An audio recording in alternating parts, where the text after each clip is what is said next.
Indépendance totale. 7h, 10h sur Radio Courtoisie, ligne droite, Corentin Périni. Bonjour à tous les auditeurs qui nous rejoignent. Bonjour à Franck qui est avec nous à la technique. Bonjour. Marie Falicon qui vient de nous faire sa raison de croire. Et Louis Rigaudière. Bonjour Louis Rigaudière. Bonjour Liselotte et bravo pour votre chronique de la veille. Mais merci Louis. Qui cartonne beaucoup. Je n'atteins pas encore votre niveau. Vous faites des concours en fait dans la salle de récréation. Pas encore le C'est maître. vrai, bon alors je suis au top niveau, mais après voilà, c'est bien parti en tout cas Liselotte, bravo à vous. Alors aujourd'hui Louis, vous avez décrypté l'actualité au travers des différentes chaînes d'information, je crois. Oui Liselotte, c'est vrai que cette actualité très lourde autour de Crépol et de la mort scandaleuse du jeune Thomas a provoqué des réactions populaires assez inattendues. Mais vous me connaissez, l'angle qui m'intéresse davantage est le traitement médiatique que je considère comme totalement à côté de la plaque quand on navigue au travers de certaines chaînes. Et je vais commencer en tirant un petit coup de chapeau à un homme qui a réglé ses comptes avec une autre chaîne. Je parle bien sûr du journaliste que l'on ne présente plus, Pascal Praud. Mais Caroline Mécari, mais c'est insupportable, enfin, votre attitude. Mais enfin, ça va pas. Mais c'est juste insupportable. Arrêtez. Camomille. Mais enfin, non mais moi, je peux plus animer une émission de télévision. Annulez le café. Je vous donne vraiment l'avis d'un téléspectateur. L'émission devient gênante et même insupportable avec ce brouhaha. Je vous assure que c'est vrai. Tous les thèmes sérieux que vous traitez sont dévalorisés et l'image de ces invités qui vocifèrent s'en trouve dégradée. Ça va. C'est insupportable votre attitude sur les plateaux de télévision. Une camomille. Oui, alors ce n'était pas aussi violent que cet extrait mythique de 2019, mais il faut bien avouer que tout de même, il est rarissime, pour ne pas dire inconcevable, qu'un journaliste d'une grande chaîne d'information dénonce une autre chaîne d'information pour le traitement d'une affaire aussi sensible que celle de la mort de Thomas. Et il est question cette fois-ci des fameux bandeaux que l'on voit affichés sur BFM TV, et autant dire que certains d'entre eux n'ont pas du tout plu à Pascal Praud. C'est intéressant ce qui se passe dans la Drôme. C'est un fait XXL, majeur de la société française. Je vais dire ici ce que personne ne dit généralement quand il est journaliste. Je vais parler de mes confrères. Sur France Info ce matin, c'est une brève. Sur France Télévisions ce matin, c'est une brève. Et nos amis de BFM que je vais citer, vous allez voir ce tweet, c'est le bandeau du pain béni pour l'extrême droite. On en est là en France. Crépol, du pain béni pour l'extrême droite. Voilà, c'était chez notre confrère Laurent Ruquier hier. Du pain béni pour l'extrême droite. On en est là. C'est-à-dire qu'il y a un rapport idéologique désormais à toute information. Il y a ce qu'on doit traiter, ce qu'on ne doit pas traiter. Et comme tous les journalistes, effectivement, ont un biais idéologique, eh bien, ils ne veulent pas parler de ça parce que c'est du pain béni pour l'extrême droite. Bon, quand on en est là, en fait, c'est fini. C'est fini. Et ce biais idéologique ne s'applique pas que sur Crépol, malheureusement, mais sur bien d'autres thèmes. Et pour appuyer les journalistes, nous pouvons compter sur les macronistes pour établir cette stratégie du doute et de l'enfumage permanent. Sauf que parfois, ça ne passe pas. Comme samedi dernier, où un député que personne ne connaît a tenté de répondre à la montée de l'insécurité en parlant de mesures gadgets dont tout le monde se fout et sans parler de l'essentiel. Ce qui a légèrement énervé l'avocat Pierre Gentillet, qui n'a pas retenu ses coups. Et une lutte impitoyable également contre les mouvements politiques radicaux comme l'islam radical. Absolument insupportable. Quand la conférence de presse du gouvernement sera terminée sur le plateau, est-ce que vous pourrez à un moment nous dire concrètement ce que vous allez faire ? Parce que moi, ce discours, je n'en peux plus. Excusez-moi, là, je réagis comme citoyen.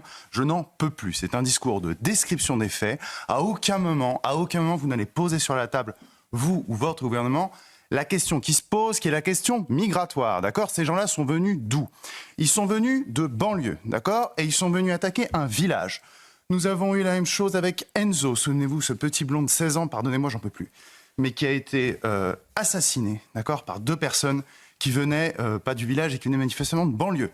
Je peux parler aussi de Philippe, ce jardinier, qui a été assassiné par deux sauvages, pareil. Au moment où nous parlons, nous avons 500 000 personnes qui entrent chaque année légalement sur notre sol. Qu'allez-vous faire face à cela ? Rien. Et tout va continuer comme d'habitude, jusqu'en 2027. Vous allez venir sur les plateaux de télévision, vous allez déplorer parce que des morts, on en aura encore et encore. Je suis désolé, et vous serez dans ce constat d'impuissance, vous serez dans des obligations de moyens, vous nous direz, oui, on va essayer, on va faire ce qu'on peut, et rien ne changera. Donc, si vous voulez, je voudrais qu'à un moment, moi, je ne peux plus entendre ce discours. Et d'ailleurs, en fait, ça passe et on passe du temps. Et en fait, rien ne va changer. Mais cette France-là, qui a été attaquée, elle a rien demandé à personne. Elle paye ses impôts. Elle vit honnêtement. Elle essaie de vivre sa vie tranquillement. Et on l'attaque. On l'assassine. Et vous n'êtes pas à la hauteur. Voilà. Et puis, il y a eu cette polémique sur les prénoms que les autorités nous avaient sciemment cachés pour ne pas déclencher de colère ou de tension communautaire dans le pays, selon un ministre. Alors, quand ces fameux prénoms ont fini par sortir, les chantres de la bien-pensance comme Jean-Michel Apathy se sont levés pour pointer avec force l'utilité de cette information, dénonçant également le racisme des responsables politiques qui feraient un lien direct entre insécurité, terrorisme et immigration sur la seule base des prénoms à consonance étrangère. Et ce lien entre les prénoms, l'insécurité et le terrorisme a d'ailleurs été fait en direct, il y a 2 ans, sur LCI, par Jean-Michel Apathy lui-même. Pourquoi est-ce qu'on fera un lien entre l'immigration et le terrorisme ?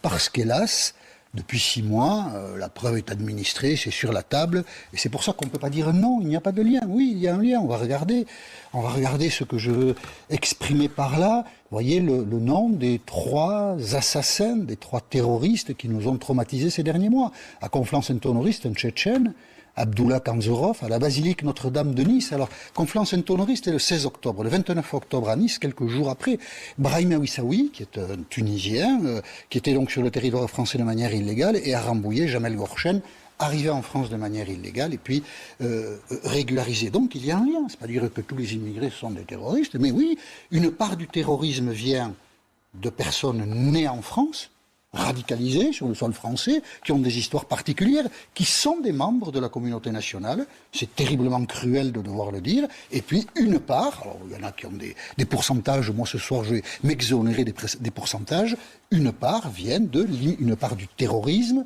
sur le sol français vient de l'immigration. Oui. Alors d'ailleurs, en parlant de LCI, vous avez remarqué, Louis Rigaudière, une certaine évolution sur leur ligne éditoriale. Et oui, c'est assez curieux de voir une chaîne changer progressivement de point de vue en ce qui concerne les différents conflits qui se jouent actuellement dans le monde, à commencer par Israël, où l'on a pu entendre un général régler lui aussi ses comptes avec le député Meir Habib, habituellement reçu comme un prince sur tous les plateaux, surtout en cette période. Vous avez parlé de déshonneur, vous me parlez de mauvaise foi. Je répète, je persiste et je signe. Vous êtes un député de la République, vous devez défendre le droit. Comment pouvez-vous expliquer qu'en Cisjordanie, vous défendez le droit ? Franchement, il y a un problème. Simplement, le socle des démocraties, c'est le droit. C'est le respect du droit, c'est le respect du droit international.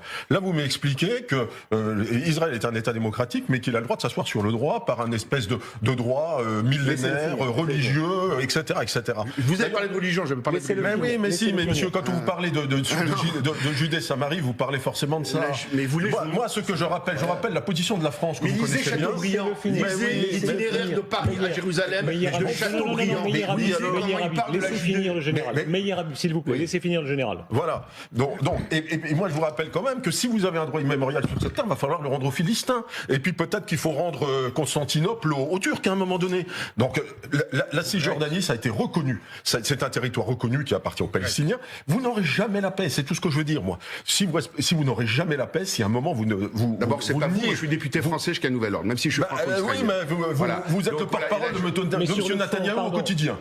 Et puis enfin, il y a eu l'Ukraine. Alors, on connaît tous le positionnement qu'a eu cette chaîne en faveur du régime de Kiev, mais depuis quelques mois, je vous en avais d'ailleurs parlé dans ma chronique il y a 2 semaines, un changement assez radical s'opère, et les journalistes et différents intervenants commencent peu à peu à reconnaître la victoire de Poutine, comme dans cet extrait où on reconnaît même clairement que la contre-offensive ukrainienne est tout simplement ratée.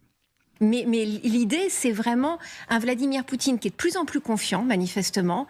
Sur le terrain, en Ukraine, ça se passe quand même mieux, nettement mieux pour lui qu'il y a 1 an, par exemple, lorsqu'il y avait ce précédent sommet du G20, où il y avait une condamnation quand même assez ferme du G20 de ce qui se passait en Ukraine. Là, on voit bien qu'il est en train vraiment de se remettre en selle. Pourquoi il va mieux ? Parce que l'offensive ukrainienne a raté. Et que donc, lui, aujourd'hui, il est stabilisé relativement sur ses lignes. La menace est moins forte d'un risque de rupture et donc de menace sur la Crimée, qui était son seul sujet. Son sujet de base, encore une fois, le centre de gravité de la guerre en Ukraine, c'est la Crimée. Si les Ukrainiens avaient réussi à mettre la Crimée sous le feu, ça aurait changé la position et leur position dans une demande de négociation. Ils n'y sont pas arrivés. Alors voilà pour cette analyse de certaines lignes éditoriales qui, contrairement à ce que l'on pourrait penser, ne sont pas figées dans le temps, mais ont plutôt tendance à suivre le sens du vent au détriment de la cohérence. Et comme je le dis souvent, il suffit simplement d'être assez patient pour pouvoir le remarquer. Merci Louis Rigaudière pour ce petit tour d'horizon. Je pense qu'on peut aussi parler de Patrick Cohen qui s'est illustré là dernièrement. Oui, ben ça c'est l'art du service public qui au bon moment nous pond une chronique de Patrick Cohen qui est quand même assez scandaleuse parce qu'elle renverse un petit peu les charges de la preuve et un petit peu l'historique fait autour de cette histoire et donc en nous sortant une provocation faite par les rugbymen comme quoi ils auraient tiré les cheveux d'une des personnes et ça aurait tout déclenché. C'est forcément ça a scandalisé, c'est en train de scandaliser beaucoup de personnes, beaucoup de journalistes notamment qui ont vraiment fait part de leur colère et il y a aussi un appel au signalement au niveau de l'Arcom parce que c'est vraiment ça a choqué énormément de monde cette chronique. Marie Falicon, une réaction peut-être? Oui, totalement. Alors sur Jean-Michel Apathy, j'avoue, j'ai été très surprise. Je connaissais pas son premier, ce qui a été passé en deuxième interview dans lequel il parle du lien évident entre immigration et terrorisme. En tout cas, il le dit pour une part du terrorisme sur le sol français. Ça avait surpris. Ça date de quand, Sonore, pardon? 2019. Je connaissais pas du tout ce passage. C'était juste après l'attentat de Rambouillet et voilà, il avait fait un lien ensuite avec d'autres attentats et les prénoms des terroristes qui étaient de notoriété publique. Eh bien, en tout cas, ça surprend et c'est assez positif, disons que voilà. Et par ailleurs, ce qui m'a beaucoup surpris aussi, c'est son deuxième tweet, évidemment, la deuxième intervention qu'il faisait. Voilà, maintenant, ce sont les prénoms qui sont racistes. Ça me fait aussi... Oui, parce qu'il s'est pris le bec avec Éric Zemmour sur Twitter là-dessus, comme quoi, voilà, c'était un petit peu les rapaces, entre guillemets, qui cherchaient absolument à trouver les noms pour ensuite voilà, faire leur beurre sur leur discours, soi-disant racistes, etc. Donc c'est toujours étonnant de voir voilà, cette contradiction assez majeure, surtout sur ce point-là. Mais bon, Jean-Michel Apathy, c'est pas une première. Bravo pour cette belle incohérence trouvée, en tout cas. Mais on en trouve pas mal.